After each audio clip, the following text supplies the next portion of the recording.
You seeing this, Jim? Yeah, looks like something's roiling the water, man. But there's nothing there. Then they saw it. Hovering about 50 feet above the turbulent water was a white oblong craft. No wings, no exhaust, no markings. It looked like a smooth, elongated pill, just floating. The ocean stretched endlessly beneath the fighter jets, the horizon a blur of blue.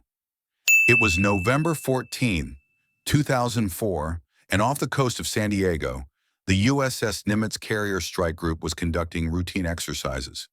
But what they encountered that day would become one of the most puzzling and compelling UFO incidents in U.S. military history.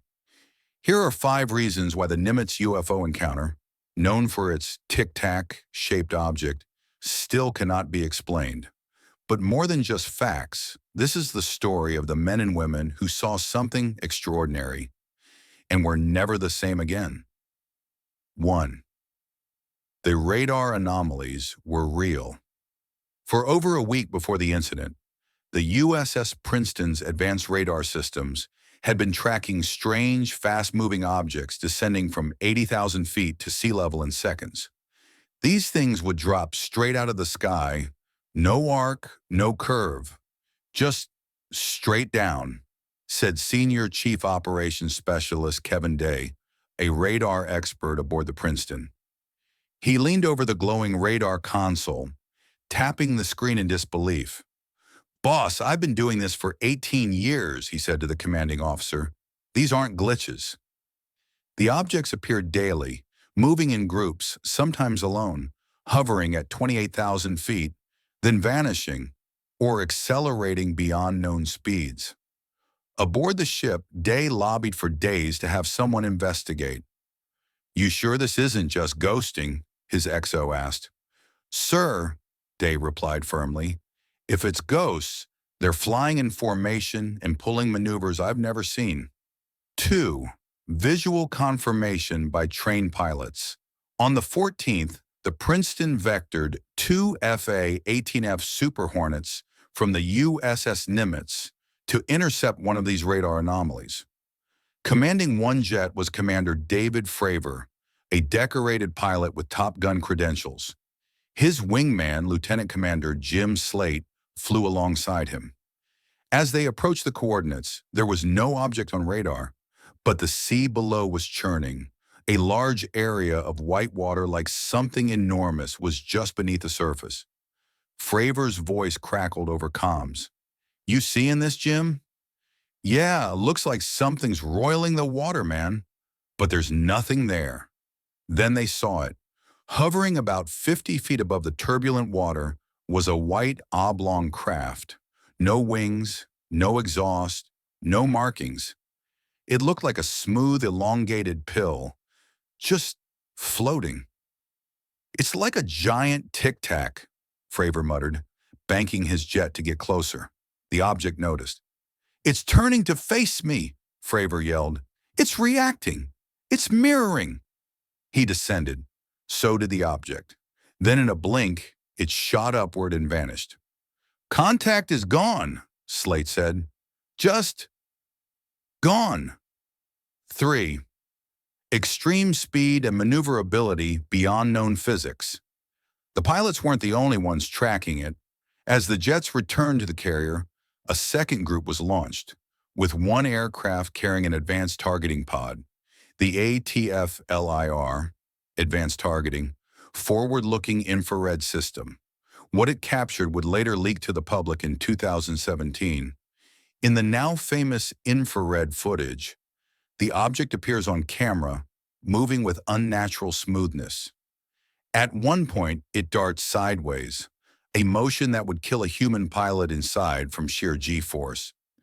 Back aboard the Princeton, Day stared at the live radar feed. "Sir, it just jumped 60 miles in under a second." The object reappeared at the pilot's pre-assigned rendezvous point before they arrived. "It knew where we were going," Fravor later said, "and it got there first." How can an object with no visible propulsion outpace state-of-the-art fighter jets and seemingly anticipate their moves? "It wasn't just fast," said another pilot in the ready room. It was intelligent. 4. No logical explanation from military or scientific authorities. Following the incident, everyone involved expected a deep investigation. Instead, there was silence. No debrief, no follow-up, no orders, just whispers. One of the technicians aboard the Princeton described two unknown men in suits arriving and collecting the flight data recorders.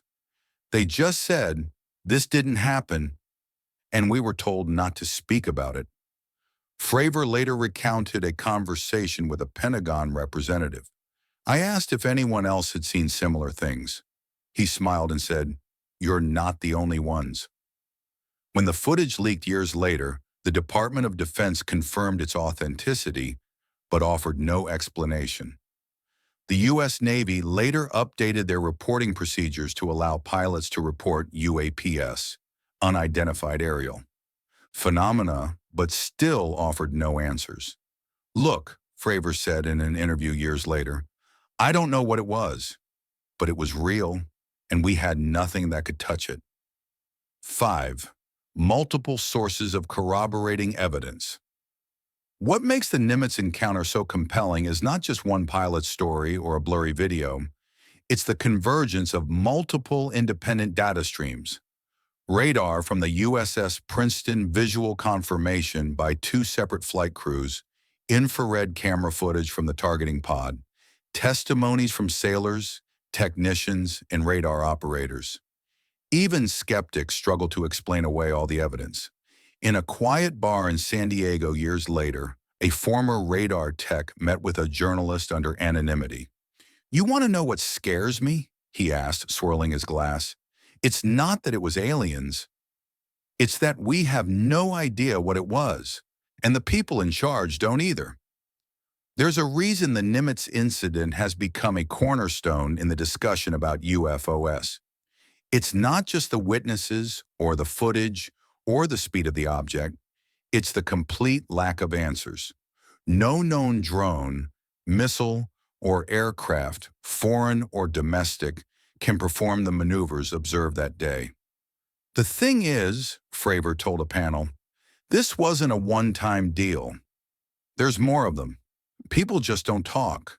He paused, then added, "And whatever it wasn't ours." In 2020, the Pentagon officially established the Unidentified Aerial Phenomena Task Force, and later the All-Domain Anomaly Resolution Office, AARO. Their mission? Investigate and understand exactly these kinds of encounters. But for those who were there, like Kevin Day or Commander Fravor, the truth may already be known, hidden not in classified documents or alien conspiracies, but in the memory of a day at sea when something impossible appeared, danced with American jets, and vanished without a trace. The ocean keeps its secrets, so apparently does the sky. If this video made you skeptical, don't forget to like, share, and subscribe for more videos they don't want you to see.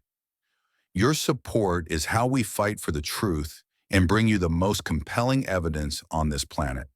Stay curious, and we'll see you in the next one.